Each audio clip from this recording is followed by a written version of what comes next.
terrasse se dessinent un tombeau et les traces d'une sorte de rite funéraire. Les corps de la famille Ligonès sont enroulés dans plusieurs couches de duvet, de couvertures ou de bâches plastiques. Thomas, 18 ans, a été enterré sur le dos, les bras repliés en croix de façon que sa main droite repose sur son cœur. À côté de sa tête a été déposé un chapelet. La mère, Agnès, porte toujours ses bracelets, dont l'un porte l'inscription « Je suis une maman en or ». Sur son dos se trouve une plaque en plastique représentant une colombe et une croix dorée sur fond bleu.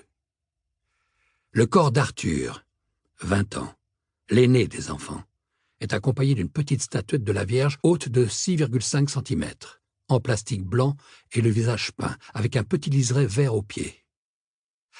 Anne, 16 ans, a été enterrée en pyjama et chaussettes, les mains croisées sur l'abdomen, et les policiers notent que cette position fait penser à celle des morts au moment de la mise en bière. Enfin, ils sortent le cadavre du plus jeune des enfants Ligonès, Benoît, 13 ans, dont une partie de la peau a été momifiée par la chaux. À ses côtés, une médaille et une croix en or, ainsi que des perles grises. Dans le tombeau, les policiers découvrent aussi les 2 chiens, ainsi qu'un briquet, une bougie et une fiole d'alcool fort. Comme si une cérémonie avait été célébrée là. Comme si la personne ayant creusé ce caveau n'avait pas simplement voulu faire disparaître les corps, mais les enterrer avec soin, et aussi terrible que ce soit, avec tendresse, pour les laisser aller en paix. La fouille de la maison qui s'ensuit offre les photographies des derniers moments des défunts. 2 cadres sont accrochés au mur de la chambre parentale, représentant Mickey et Minnie. Sur une table de chevet, des boîtes d'allumettes et des médicaments, et sur une petite étagère, les livres en cours. Plusieurs Marc Lévy, des ouvrages de théologie et d'éducation des enfants, et Disparu à jamais, d'Arlan Coben.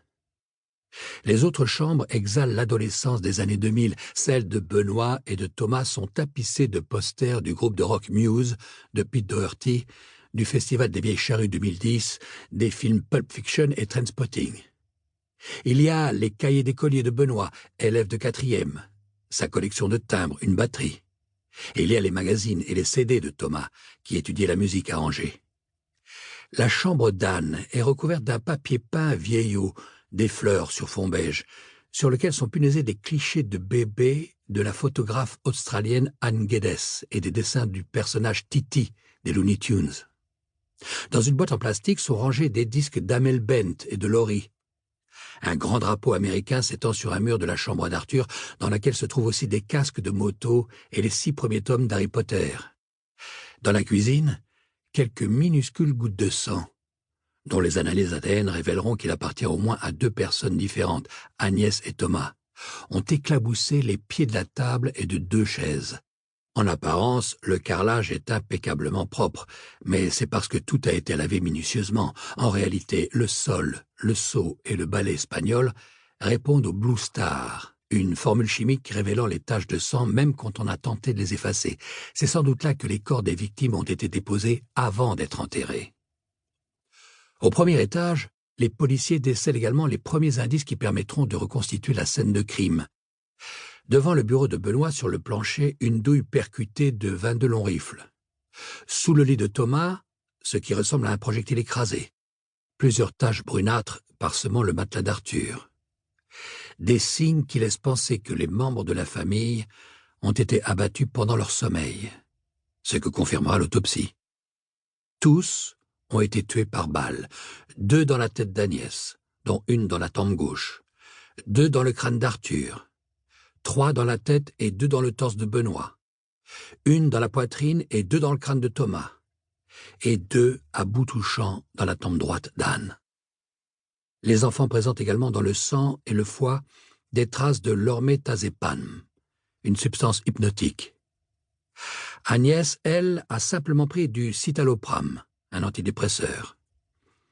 Les policiers fouillent la cave et le reste de la maison de fond en comble, mais ils ne trouvent nulle part l'arme des crimes, ni la moindre lettre qui puisse les expliquer. Le suspect numéro 1, le seul suspect, est le père, Xavier Dupont de Ligonnès. À Roquebrune, Ce 21 avril, il est 22h30 quand les deux gendarmes... Pour continuer à écouter ce livre audio gratuitement, cliquez sur le lien dans la description et vous pourrez l'écouter en entier sans frais grâce à l'essai de 30 jours d'Audible.